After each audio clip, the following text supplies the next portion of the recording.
Berkerih luk 3, ini pendekar, panglima. Tuan-tuan janganlah buat kelakar lebih-lebih kurang sangat. Ini pendekar dia. Kalau luk 5, ini orang pandai bercakap. Penceramah, ustaz, biasa luk 5. Kalau luk 7, ini pemerintah, karisma pemerintah. Luk 9, gaji.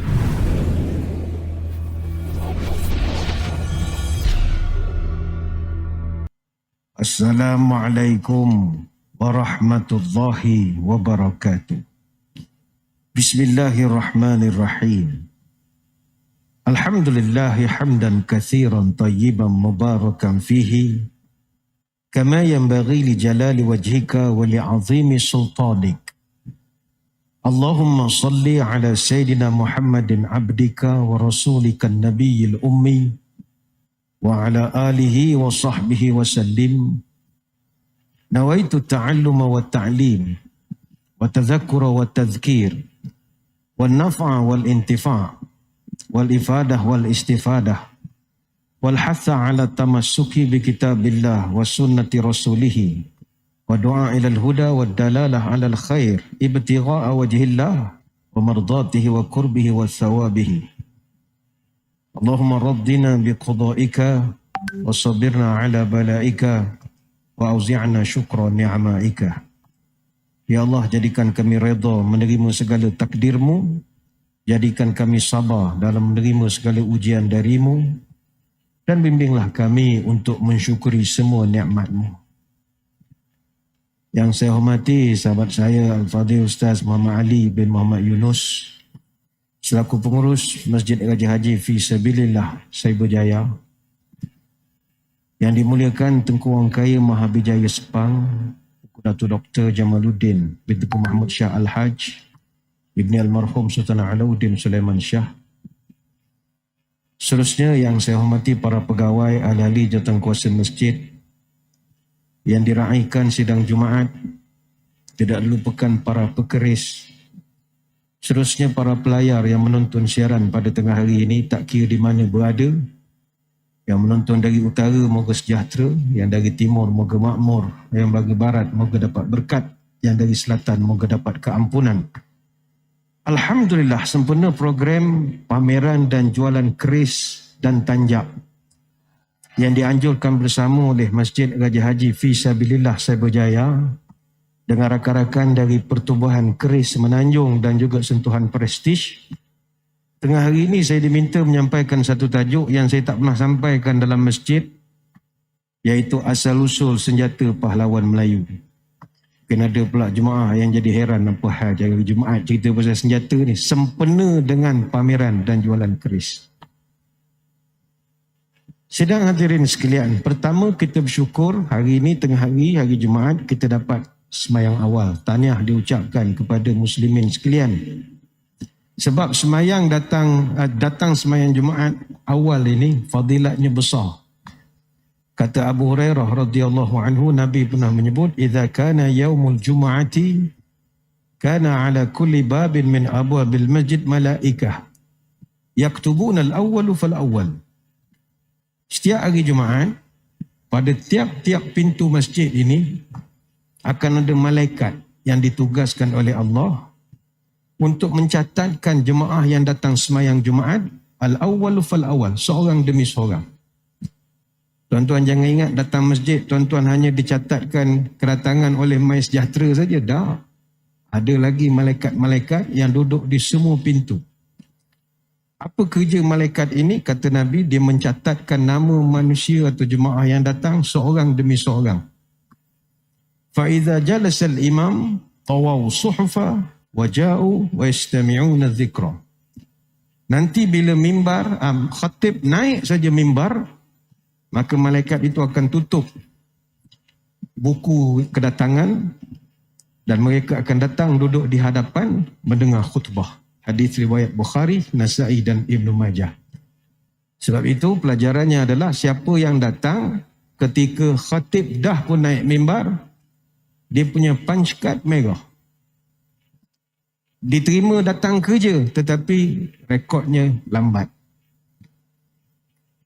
Jadi kalau tuan-tuan nak lambat, boleh telefonlah khatib. Jangan naik lagi, saya on the way. Jam, saya bincang itu boleh bincang sendirilah. Sidang Jumaat sekalian, asal-usul senjata pahlawan Melayu. Peperangan adalah perkara yang kita tak dapat elak. Dalam kehidupan manusia dan juga tabiat manusia itu sendiri, kita memang suka berperang. Zaman kita tak boleh pakai senjata, kita perang pakai WhatsApp, kita perang dalam Facebook, kita memang suka berperang. Atas jalan raya berperang, nak jadi paling cepat, nak jadi paling laju. Sebab itu dalam Quran Allah Ta'ala sebut, walaupun ada orang dia anti perang, ini jenis-jenis hippies ni, peace no war. Kutiba alaikumul qitalu wa huwa kurhun lakum. Kamu diwajibkan berperang, kata Allah, padahal perang ini sebenarnya kamu tak suka. Sebab perang ini ada harga yang perlu dibayar. Kematian, belanja besar dengan persenjataan. Tetapi Allah Ta'ala sebut, asa antu takrahu syai'an wa huwa khairul lakum. Tapi ingat, ada benda yang kamu tak suka, tapi benda itu yang terbaik untuk kamu.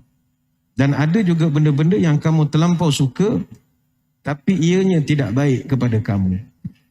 Maka bermula daripada asas peperangan, ini yang menyebabkan bangsa-bangsa di dunia, mereka mencipta senjata-senjata sendiri untuk menghadapi kebarangkalian berlakunya peperangan ini. Dalam konteks sejarah Melayu, pengkaji-pengkaji sejarah telah menulis banyak bab tentang peperangan ini. Dan subjek tentang peperangan di alam Melayu ni banyak. Dia kaji dari aspek apa punca peperangan.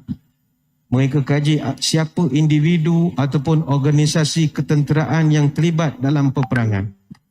Apakah jenis-jenis senjata dan alat kelengkapan perang yang digunakan. Apakah strategi perang yang digunakan. Banyak angle-nya. Dalam kesempatan masa kita tengah hari ini, kita hanya fokus kepada isu senjata saja. Pertama, apa makna senjata? Senjata berasal daripada bahasa Sanskrit, iaitu perkataan sajjata. Sajjata maknanya kesiapsiagaan. Senjata memang ada hubung kait dengan kesiagaan. Tuan-tuan sekarang masuk masjid, semua tak bawa senjata. Tuan-tuan tak bersiap sedia untuk sebarang kemungkinan.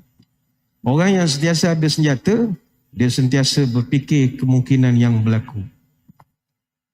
Sebab itu bila tentang kesiapsiagaan, kata Uqbah bin Amir, aku pernah mendengar Nabi membaca satu ayat di atas mimbar. Wa u'iddu lahum mastata'tum min quwwah.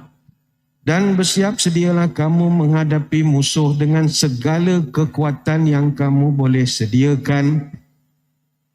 Ini surah Al-Anfal ayat 60. Kemudian Nabi menyambung, ala innal quwwata ramyu, ala innal quwwata ramyu, ala innal quwwata ramyu. Ketahuilah kamu semua, kekuatan itu adalah melempar panah. Kekuatan itu adalah melempar panah. Kekuatan itu adalah melempar panah.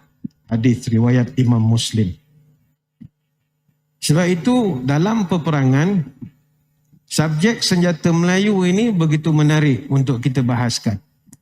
Dalam mana-mana peperangan, tidak akan lengkap apabila serangan dilancarkan tanpa senjata. Ini kerana senjata adalah salah satu elemen paling mustahak yang diperlukan oleh mana-mana pahlawan. Bukan sekadar untuk menyerang musuh, tapi kita nak lindung diri kita sendiri. Sebab itu senjata Melayu ada dua bentuk. Pertama, senjata defensif. Satu, senjata ofensif. Senjata defensif ini yang bersifat perlindungan. Perisai, topi besi, pelindung leher. Dan ini orang Melayu champion. Ini saya akan terangkan. Ada senjata ofensif, senjata menyerang, lembing, tombak. Termasuklah senjata api yang memerlukan kepada ubat peledak ataupun peluru seperti meriam, senapang, pistol. Dan ini juga Melayu champion buat benda ini. Secara amnya, senjata yang sering digunakan oleh orang-orang Melayu itu adalah senjata-senjata pendek. ataupun senjata tikam, badik, jambiah, tumbuk lada dan yang lain-lain. Namun begitu disebabkan ada juga pengaruh daripada budaya luar, orang Melayu telah berfikir untuk menggunakan senjata bentuk lain seperti meriam dan juga senapang. Senjata ofensif ini kita klasifikasikan kepada dua komponen. Satu dipanggil senjata sejuk, satu dipanggil senjata api. Senjata sejuk merujuk kepada senjata-senjata pendek dan juga senjata-senjata tempur jarak jauh. Ini kita panggil senjata sejuk. Istilah sajalah. Dan ada pula senjata-senjata yang dipanggil senjata api yang memerlukan ubat peledak. Pistol, senapang, meriam, rentaka, lela dan bagai-bagai lagi.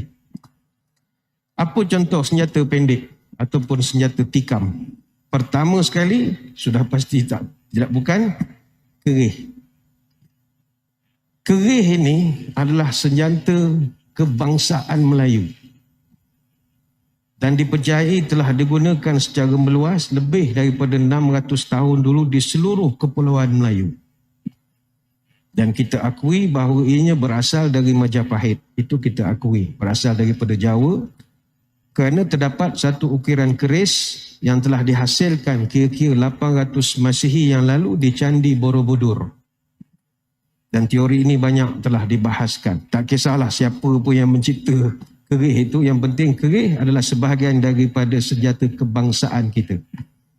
Sebab itu bagi orang Jawa, simbol kesempurnaan orang lelaki-lelaki mesti ada 5. Curiga, turongga, wisma, wanita, kukila. Wajib ada 5. Pertama curiga, kerih. Tapi kerih Jawa sisip di belakang. Kerih Melayu sisip di depan. Maknanya kita transparent, tak ada apa nak sorok. Saya bawa kerih, kalau you takut, tak takutlah. Jawa kerih di belakang. Nampak okey, tapi kalau kita samsing, dia bawa keluar lah. Kita tak tahu dia bawa. Yang kedua turangga, kuda. Yang ketiga wisma, rumah. Kemudian wanita. Dan yang kelima kukila. Kukila ni burung. Burung dua jenis lah. Burung betul ataupun burung yang tuan-tuan simpan itu. 5 benda ini mesti ada untuk kesempurnaan seorang lelaki-lelaki. Sebab itu bagi orang lelaki yang berkeris, yang kita panggil pekeris. Tuan-tuan nanti boleh tengok di luar di foyer. Ramai yang sedang berkerih. Orang berkerih ni kita boleh kenal dia dengan menengok kerih dia.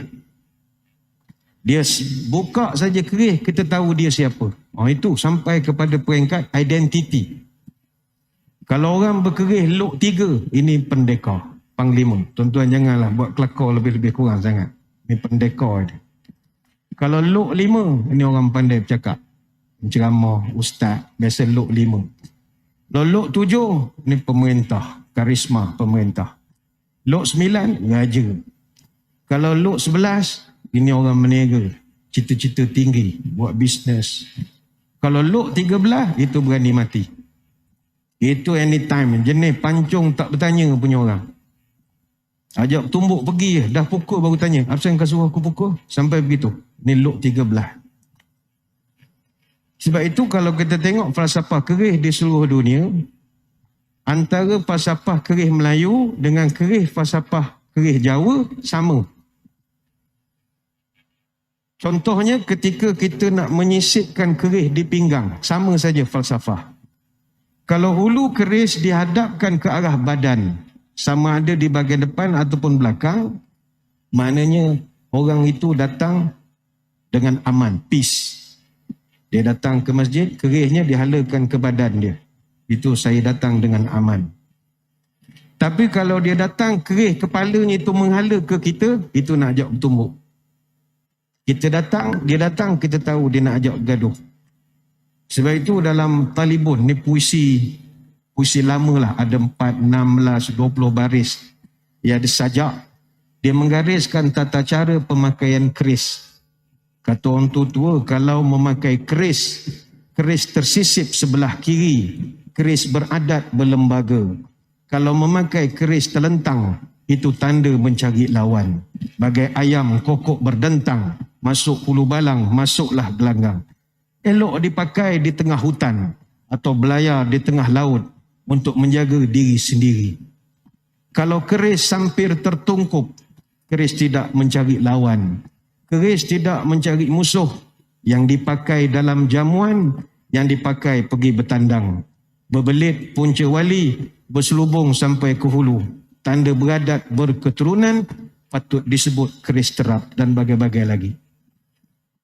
Jadi kita zaman dulu, nenek moyang kita, tengok orang tu menyelit keris, kita tahu apa niat dia. Itu falsafahnya. Dan dalam konteks sekarang, kalau tuan-tuan pergi ke Balai Rung Seri, masuk istana mana-mana, di alam Melayu, kalau masuk istana, menghadap Tuanku Sultan, hanya keris berhulu Jawa demam dan pekaka saja yang dibenarkan untuk berada di Balai Rung Seri. Sama juga dalam tradisi masyarakat Jawa, hanya keris yang bersampir ladrang saja yang dibenarkan untuk berada di dalam keraton. Selain daripada itu, semuanya membawa maksud nak ajak bertumbuk. Falsafahnya. Itu yang pertama, orang Melayu keris. Senjata pendek yang kedua, badik. Badik secara umum ada 3 badik. Badik Sulawesi, badik Jawa, badik Sumatera.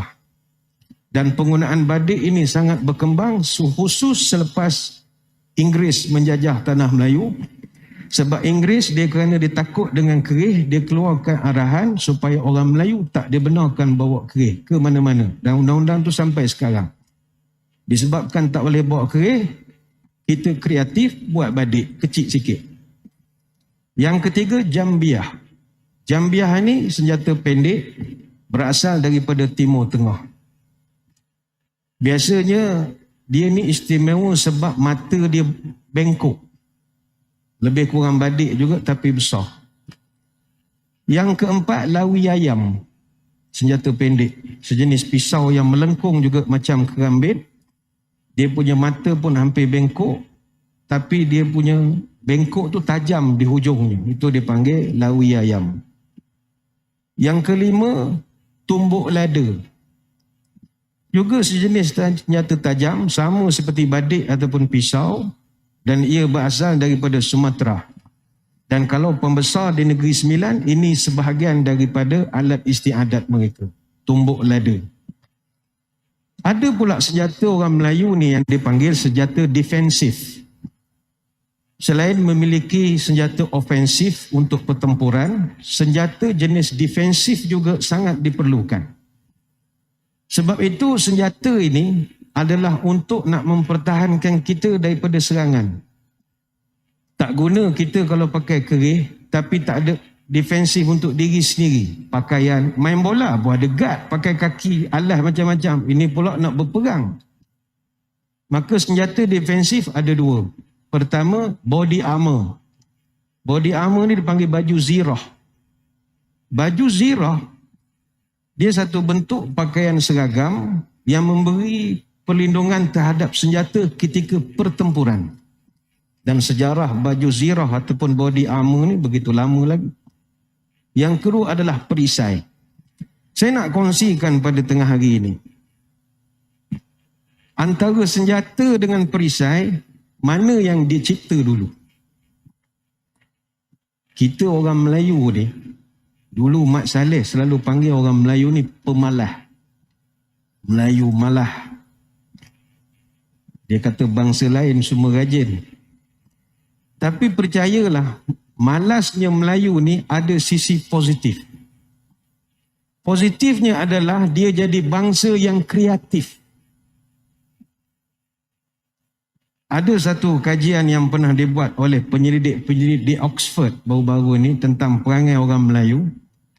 Orang Melayu ni dia ada satu genetic genius. Tang mana genius dia? Genius dia berpunca daripada malas dia.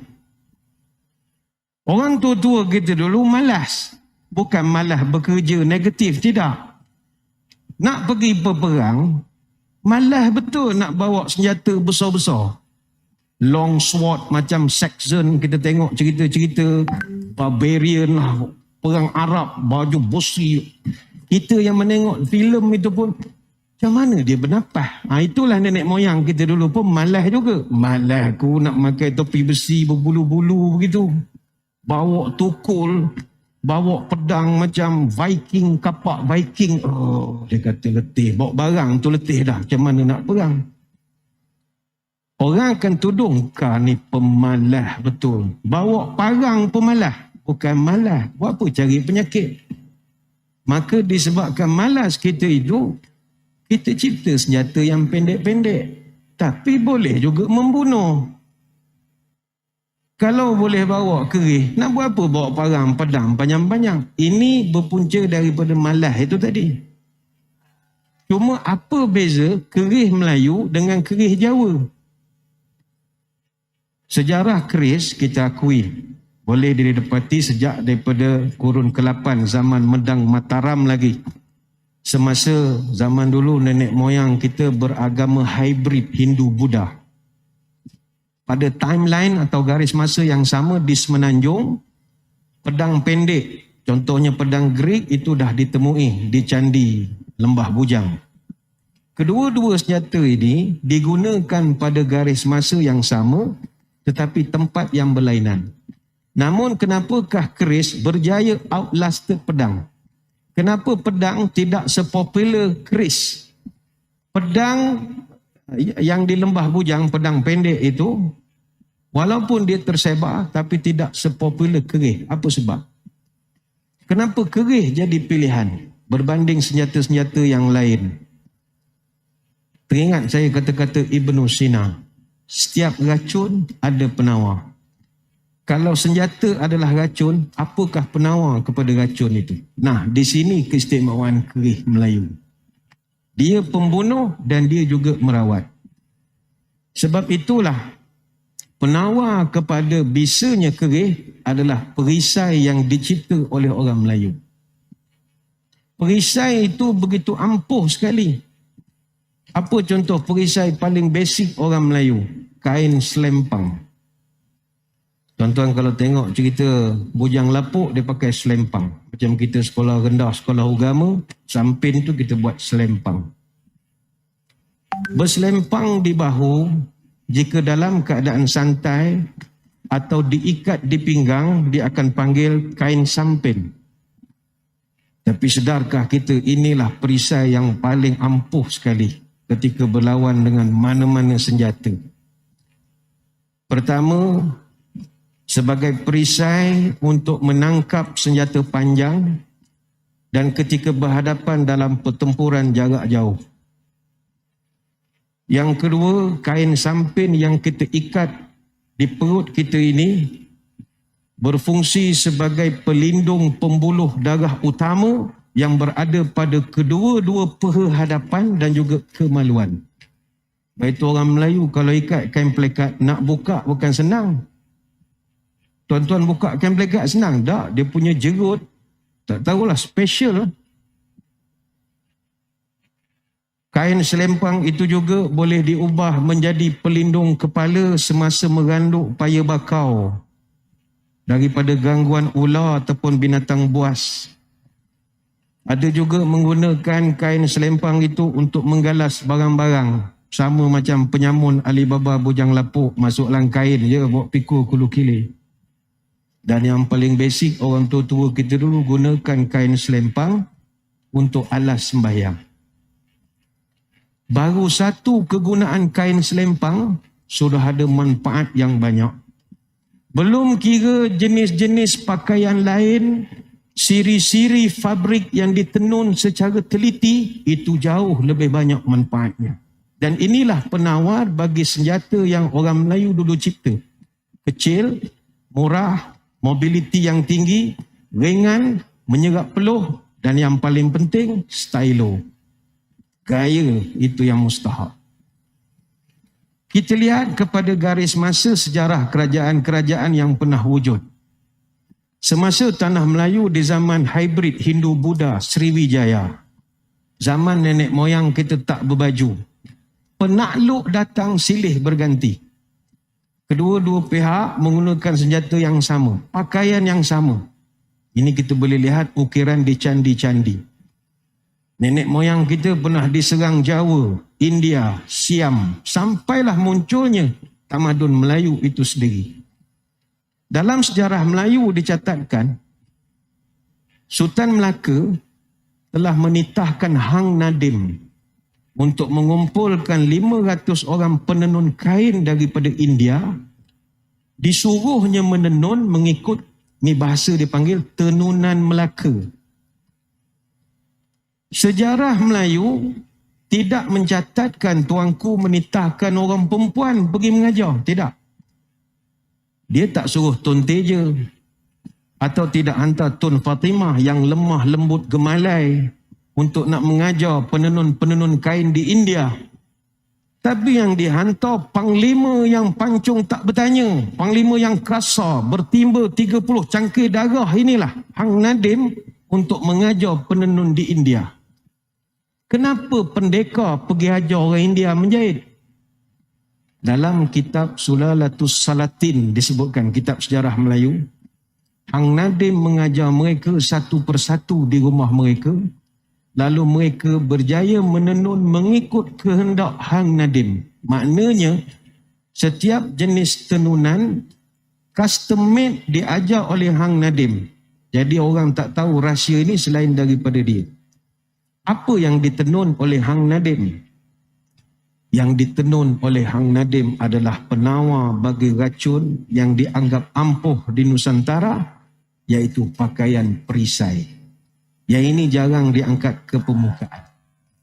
Di sinilah letak jawapan kenapa sejak zaman tamadun Melayu berada di kemuncak, orang Jawa, orang Siam gagal menakluk Melaka. Portugis tu kemudian. Siam gagah dengan gajah bagai-bagai. Jawa lagi gagah. Santet lagi macam-macam. Tapi kenapa mereka gagal? Sebab orang Melayu ada penawar bagi semua senjata keris berbisa yang selama ini dipakai. Kain yang ditenun oleh orang-orang India ini dipanggil kain sarasah. Kain sarasah ini adalah bahan asas untuk pembuatan shield ataupun pelindung bagi pendekar-pendekar Melayu. Kalau tuan-tuan tengok, atas kain sarasah ini ditenun dengan lapisan benang emas dan perak. Dan tenunan itu dilakukan oleh pakar tenun daripada Pahang dan juga Terengganu. Yang disebabkan zaman dah berubah, sekarang hanya dipanggil songket. Yang biasanya dipakai untuk menutup main arteries pada badan manusia. Contohnya baju layang, itu untuk tutup belakang tubuh kita. Kalau sampin, ini untuk main arteries pada bahagian peha, perut dan juga alat sulit. Sekali lagi disebabkan oleh kemalasan Melayu yang teramat sangat ketika itu, maka kita cipta kain perisai bagi menggantikan perisai besi ataupun baju kulit besi yang berat-berat macam yang dipakai oleh orang-orang Vikings, Rom, Parsi dan ramai lagi. Apa guna kita nak mengusung tabung ubat first aid kit ke hulu ke hilir leceh? Kita pakai saja kain limar yang biasa ditenun di Terengganu. Hang Tuah membalut luka Hang Jebat di perut menggunakan kain limar yang berbenang dan juga warnanya sebenarnya adalah direndam di dalam herba dan larutan ubat yang boleh menghentikan pendarahan. Membolehkan Hang Jebat lepas dibalut dengan kain limar mengamuk pula selama 40 hari 40 malam selepas dibalut lukanya. Sebab itu, kalau tuan-tuan selalu menengok drama-drama filem Melayu lama, mana-mana orang yang berjasa kepada negeri, Tuanku Sultan akan menganugerahkan sepersalinan pakaian. Pakaian sepersalinan. Tuan-tuan, pakaian sepersalinan itu bukan kaleng-kaleng. Sepersalinan kain yang diberikan itu adalah darjat paling tinggi dalam siasah budaya, melebihi daripada adat-adat kebiasaan yang lain. Set persalinan lengkap yang Tuanku kurnia daripada kepala sampai kaki itu adalah set perisai melawan keampuhan keris yang datang dari seluruh Nusantara. Sebab itu orang yang diberi persalinan lengkap ini akan ditinggikan darjatnya. Dapat datuk, jadi laksmana, jadi orang-orang kaya. Begitu hebatnya teknologi fabrik Melayu, sampaikan Portugis menyenaraikan penenun-penenun kain dari Melaka dalam manifest mereka kargo paling utama ketika mereka nak berangkat balik. Dalam senarai kerugian masa karamnya, kapal Flora de Lama, antara yang mereka rekodkan adalah penenun-penenun kain. Orang yang mengkaji rekod ini heran. Kenapakah Portugis memasukkan senarai penenun-penenun kain sebagai kargo paling utama dalam senarai kerugian ketika Flora de Lama tenggelam? Kenapa Portugis colek penenun kain? Why? Apa sebab you colek tailor? Colek tukang buat baju? Kenapa tak colek tukang masak? Tak colek hulu balang? Atau wanita-wanita cantik? Sebab mereka nak memindahkan teknologi pakaian perisai yang tidak pernah wujud di barat sampailah abad ke-21 apabila terciptanya Kevlar.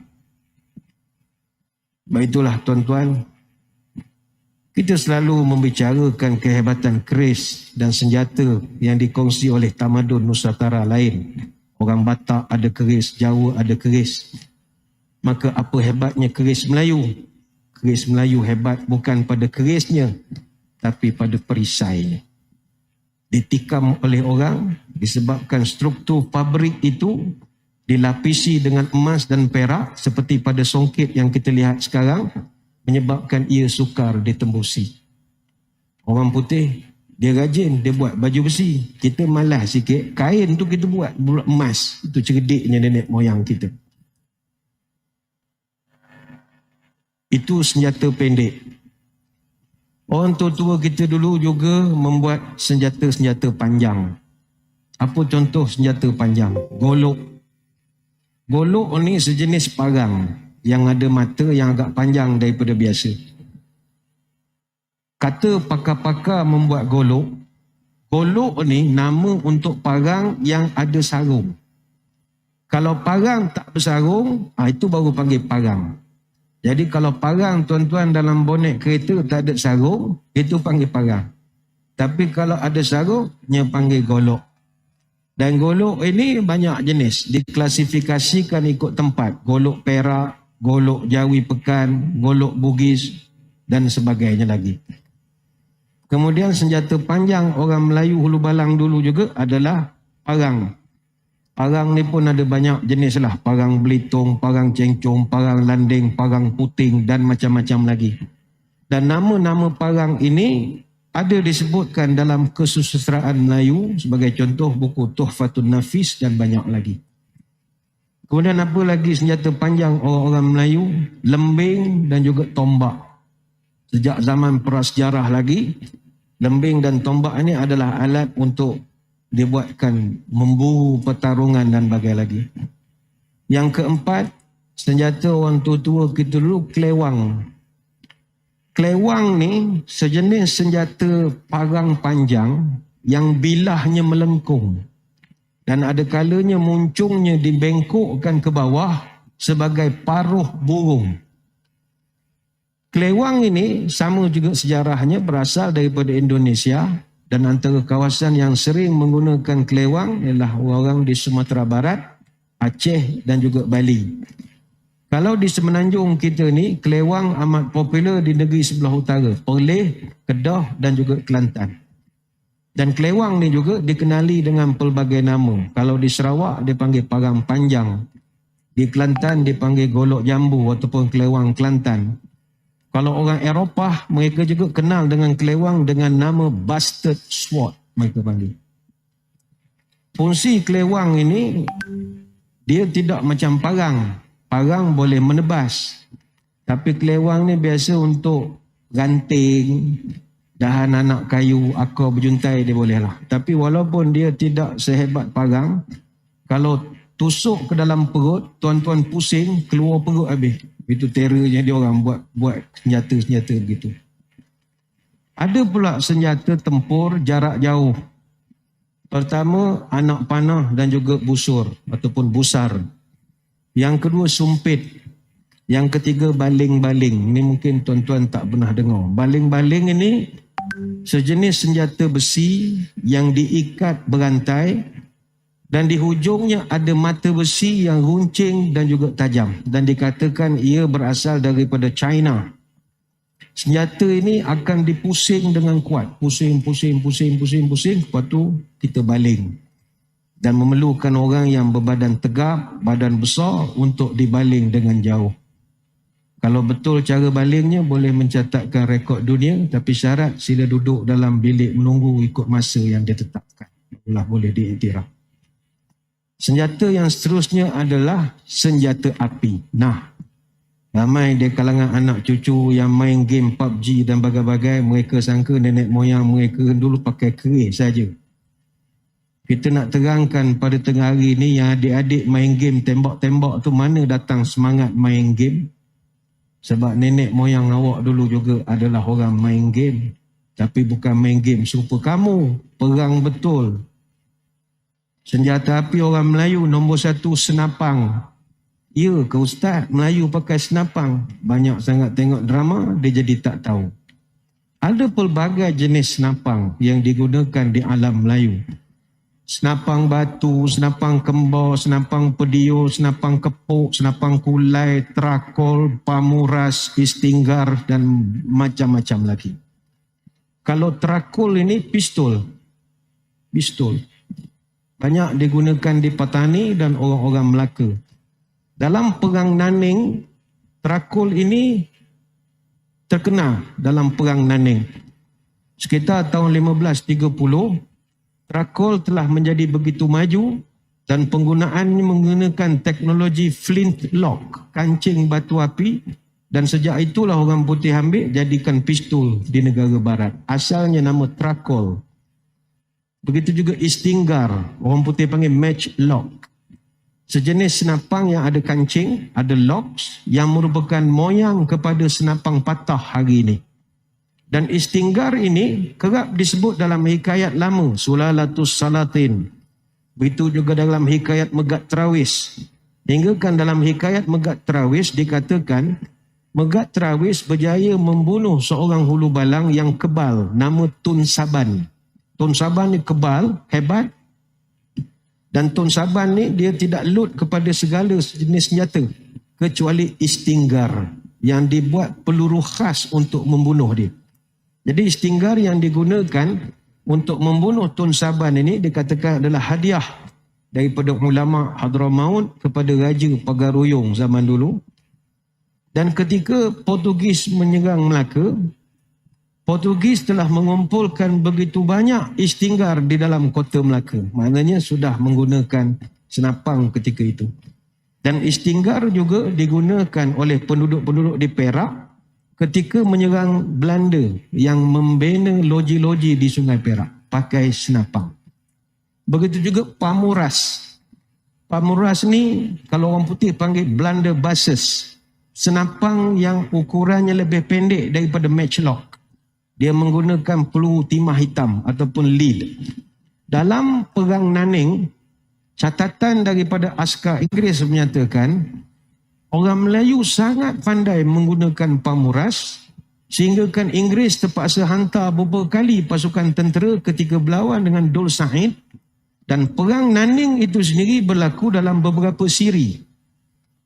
Dalam masyarakat Melayu, selain daripada pamuras dan tarkul, ada lagi senjata-senjata lain yang digunakan, semuanya jarak jauh. Dan penggunaan pamuras lebih kerap digambarkan dalam peristiwa perang Melayu berbanding istinggar ataupun flintlock musket. Terutama senapang. Yang kedua, orang tua-tua kita dulu ada senjata yang dia panggil meriam. Dalam sejarah dan kebudayaan Melayu Nusantara, meriam kita pecahkan 4 kategori. Meriam besi, lela, rentaka, ekolotong. Rentaka ni meriam mudah alih pertama di dunia. Dia ala-ala MANPADS, Man Portable Air Defense System. Boleh bawa kulu kilih. Orang Melayu kan malah nak bawa meriam besar-besar, jadah apa, nak mikul naik kapal, berat. Kita reka kecil sikit. Ini malasnya Melayu perlu dipandang positif. Sehingga bahasa Inggeris sekarang kenal dengan satu alat dia panggil lantaka. Ni tuan-tuan boleh Wikipedia. Lantaka gabungan antara lela dan rentaka. Dan bangsa penjajah pertama yang merasa penangan rentaka, Spanyol. Terkejut dia tengok orang Melayu boleh letak atas bahu ke. Macam main manpes je. Biasa nak kena ada tukang jolok macam-macam. Dah tak atas bahu ya. Bangsa penjajah Spanyol ketika itu menggelarkan sebagai harquebuses ataupun portable cannon, swivel guns, meriam mudah halih direkodkan dalam sejarah. Dan pahlawan Moro di antara pahlawan rumpun Melayu yang dikatakan sebagai pembuat rentaka terbaik. Dan orang Moro telah menggunakan rentaka ini sebagai senjata api utama ketika diserang oleh Spanyol dan ketika mereka menyerang kapal-kapal Spanyol. Dan tentera Spanyol sangat takut dengan rentaka ini sebab menyebabkan kematian walaupun senjatanya nampak kecil. Selain daripada kerajaan Moro, kerajaan Brunei juga dikenali dalam sejarah sebagai antara pengeluar rentaka terbanyak dan terbaik di alam Melayu. Sebab itu kebanyakan daripada rentaka yang ada di muzium seluruh dunia sekarang ini asalnya dua tempat saja. Kalau tidak Brunei, Filipina. Antara dua itu saja. Dan di semenanjung kita ini, termasuklah di Jawa dan Sumatera, penggunaan rentaka agak kurang. Terutamanya selepas kejatuhan Kesultanan Melayu Melaka. Sebagai kesimpulannya, muslimin sekalian, kita pada tengah hari ini bukanlah nak berbangga-bangga dengan kehebatan nenek moyang kita. Tidak. Kita juga tidak mahu menjadi satu bangsa yang terimbau dengan glory of the past. Terimbau dengan keagungan masa silam. Sudahlah Ustaz cerita nenek moyang, sekarang orang Melayu entah apa-apa. Tuan-tuan sekalian, kita bawakan perbahasan ini untuk menunjukkan bahawa segala kata-kata nista mengatakan kita bangsa bodoh, pemalas dan sebagainya, itu hanyalah tomahan yang tidak benar. Kita malas, tapi bukan malas bekerja, malas serabut. Jadi kita akan berinovasi mencipta benda yang nak mengimbangkan kemalasan kita itu. Bukanlah malas dalam arti kata negatif. Sebabnya kita kena ingat, senjata hebat macam mana pun tanpa ada unsur lain, kita tak akan berjaya. Kerajaan Melayu Melaka dulu, mereka ada 3,000 meriam di kota Melaka. Tapi kenapa mereka boleh kalah dengan 12 meriam Portugis saja yang dibawa oleh 15 buah kapal? 1,500 orang Portugis boleh menang berlawan dengan 22,000 askar Melaka. Why? What is the because? The because is kerana ketika itu nenek moyang kita bukan hanya berhadapan dengan Portugis, tapi kita berhadapan dengan perikatan ataupun gabungan tentera Portugis yang bekerjasama dengan kerajaan-kerajaan kecil di Sumatera dan juga di Jawa. Askar-askar upahan dari Goa di India. Orang daripada Jawa dan daripada Siam yang memang berdendam dengan Melaka sebab tak pernah menang. Ditambah pula dengan pembelot dan pengkhianat dalaman. Termasuklah peniaga-peniaga asing, expatriat yang kita panggil sekarang ni. Orang-orang luar yang duduk di Melaka ketika itu. Termasuklah orang Melayu sendiri ketika itu. Maka perikatan ataupun gabungan inilah yang telah meluluh lantakkan kerajaan Melaka ketika itu. Maka mudah-mudahan sejarah ini menjadi pelajaran kepada kita anak cucu bahawa nenek moyang kita senjata memang hebat. Tapi kalau hidup dikhianati, sampai bila-bila pun kita tidak akan berjaya. Banyak nak diterangkan tapi saya kira sekadar itulah saja sembang-sembang pada tengah hari ini. Sekali lagi saya mengucapkan ribuan terima kasih di atas undangan, khusus kepada rakan-rakan daripada masjid dan khusus juga kepada Empak Engku yang dimuliakan Tengku Wong Kaya Mahdi Jaya Sepang, Tengku Datuk Dr. Jamaluddin bin Tengku Mahmud Shah Al-Haj ibni almarhum Sultan Alauddin Sulaiman Shah, yang sudi mengadakan majlis ataupun program pameran dan jualan keris dan tanjak yang saya kira julung-julung kali diadakan di mana-mana masjid dalam dunia lah. Saya ingat ni antara yang pertama lah, bersilat dan berbagai lagi. Saya kira sekadar itu, terima kasih kepada semuanya. Sebelum kita berpisah, malah kita menadah tangan berdoa, moga majlis kita ini dijauhkan dari sebarang musibah. A'udzubillahi minasyaitonirrajim. Bismillahirrahmanirrahim. Allahumma arzuq baladana Selangor Darul Ihsan khasatan wa sairul biladil muslimina amatan as-sakha wan nama wal rakha wahfadha bihifzika min kulli makruh ya rabbal alamin. Allahumma inna na'udzubika minal baras wal jununi wal judham wa min sayyi'il asqam wa na'udzu bi kalimatillahi tammati min syarri ma khalaq. Ya kafi ya syafi ya wafi ya hamid ya majid idfa' anna kulla ta'bin syadid واكفنا من الحد والحديد والمرض الشديد واكشف عنا من البلاء ما لا يكشفه غيرك. اللهم إنا نستغفرك إنك كنت غفارا تحصنا بذي العزة واعتصمنا برب الملكوت وتوكلنا على الحي الذي لا يموت. اللهم اصرف عن ولاية سلانغو دار الإحسان وماليزيا وسائر البلاد المسلمين هذا الوباء وقنا شر الداء ونجنا من جميع أنواع البلاء بلطفك يا لطيف إنك على كل شيء قدير. سبحانك اللهم وبحمدك نشهد أن لا إله إلا أنت نستغفرك ونتوب إليك. وصلى الله على سيدنا محمد وعلى آله وصحبه وبارك وسلم والحمد لله رب العالمين. Sekadar itu wabillahi taufiq wal hidayah. Wassalamualaikum warahmatullahi wabarakatuh. Wallahu